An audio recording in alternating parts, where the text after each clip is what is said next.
Musalo wenta wone momo saka komane ndi acha mablessa ja. Akuone ni azimuna kukupangisa ndekuyi wala inu banja ho.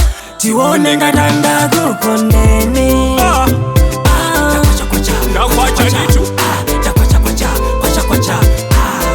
Tiwone ngatanda kufileni.